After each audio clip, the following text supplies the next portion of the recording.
അപ്പോൾ ഇന്നത്തെ lunch special കണ്ടാലോ, എല്ലാ ദിവസവും ബിരിയാണി വെക്കുന്ന എനിക്ക് എൻ്റെ വെച്ചിൽ ദോശയല്ലേ മീൻ ബിരിയാണി, വറുത്തതും പിടിച്ചും ഒന്നും ഇടാത്ത ബിരിയാണി കേട്ടോ. നോക്കി, നല്ല സ്മെല്ല്. ഇപ്പോൾ പറയും പൈനാപ്പിളിൻ്റെ എസെൻസ് ആണെന്ന്. ആ മീനും കൂടെ എടുക്കാവേ.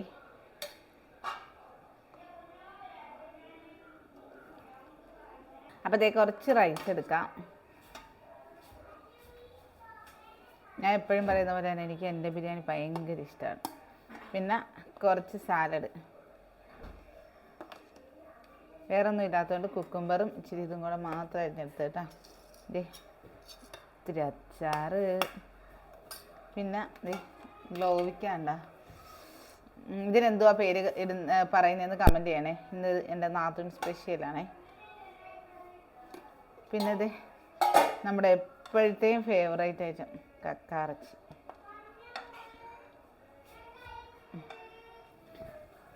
അപ്പോൾ ഇന്നത്തെ ലഞ്ച് സ്പെഷ്യൽ ഇത് ഇങ്ങനെയാണ്. ബർത്ത്ഡേക്കാരന് വേണ്ടിയിട്ട് ഞാൻ ഉരുട്ടി കഴിക്കാം. വേണോ? വേണ്ട.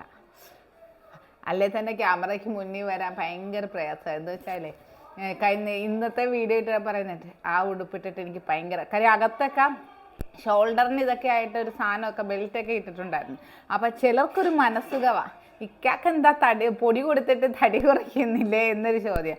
ഞാൻ പൊടിക്കാത്ത കൃത്രിമമായിട്ടൊന്നും നിറച്ചിട്ടില്ല. കൃത്യമായ ഡയറ്റ് ചെയ്യുന്നവർക്ക് കൃത്യമായ നല്ല രീതിയിലുള്ള ഡയറ്റ് കൊടുത്തുകൊണ്ട് തന്നെയാണ് ആ ഒരു ബ്രാൻഡ് അങ്ങനെ നിലനിർത്തിക്കൊണ്ടുവരാം. 84 ബാച്ചുകളിലായിട്ട് അങ്ങനെ ആൾക്കാർ യൂസ് ചെയ്യുന്നതും അതുകൊണ്ടിട്ടാണ്. ഓക്കെ, അപ്പം വെറുതെ ഇരിക്കുന്നവർക്ക് ഞാനത് കമൻറ്റിന് മറുപടി കൊടുത്തപ്പോഴത്തേക്കും പെട്ടെന്ന് ആ കമൻറ്റ് ഡിലീറ്റ് ആക്കി ഓടിക്കളഞ്ഞു. ആരെയും നിർബന്ധിച്ച് ചെയ്യിപ്പിക്കേണ്ട ഒരു കാര്യമല്ല ഡയറ്റ്. ഇത് ഇതേപോലെ വളരെ ആസ്വദിച്ച് ചെയ്യേണ്ട ഒരു കാര്യമാണ്. അപ്പം നമുക്ക് ഇരുന്ന് കഴിക്കാം. വായോ. അപ്പം ഓരോരുത്തർക്കും ഒരു സുഖമാണ്. വണ്ണം കുറയ്ക്കുന്നില്ലേ, അല്ലെ അവിടെ കുറഞ്ഞില്ലല്ലോ ഇവിടെ കുറഞ്ഞില്ലല്ലോ എന്ന് ചോദിക്കുമ്പോഴത്തേക്കും അതെ, അത് കേൾക്കുന്നവരുടെ മാനസികാവസ്ഥ. ഞാനൊരു പ്രൊഡക്റ്റ് വിൽക്കുന്നതെന്നും പറഞ്ഞ് ഞാൻ ആരെയും നിർബന്ധിക്കാറില്ല. എന്നോടൊപ്പം ചേരുന്നവർക്ക് നല്ല റിസൾട്ട് മാഷാ അള്ളാഹുടെ അനുഗ്രഹത്താൽ ഉണ്ട് തന്നെ. അതിൽ കൃത്രിമമായിട്ട് ഒരു സാധനവും ചേർക്കാത്തത് കൊണ്ട് ഞാൻ കൊടുക്കുന്ന സത്യസന്ധതയും എനിക്ക് ആ രീതിയിലാണ് പടച്ചോൻ തിരിച്ചു തരുന്നത്. എന്തായാലും അപ്പം ആ കമൻറ്റുകാർ ഞാനത് പറഞ്ഞപ്പോൾ ഡിലീറ്റ് ചെയ്ത് ഓടിക്കളഞ്ഞു.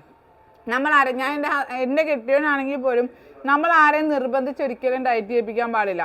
അത് ചെയ്യത്തുമില്ല. എൻ്റെ കെട്ടിയവൻ ഡയറ്റ് ചെയ്യാറില്ല. അപ്പം ഓരോരുത്തരുടെയും ഇഷ്ടത്തിനനുസരിച്ച് ഞാൻ ഇന്ന് ഈ 2 വർഷമായിട്ടും ലാർജ് എന്ന പരുവത്തിൽ എത്തിയത് ഞാൻ കഷ്ടപ്പെട്ട് ഡയറ്റ് ചെയ്തത് കൊണ്ടാണ്. അതേപോലെ 84 ബാച്ചുകളായിട്ട് ചെയ്യിപ്പിക്കുന്നുമുണ്ട്.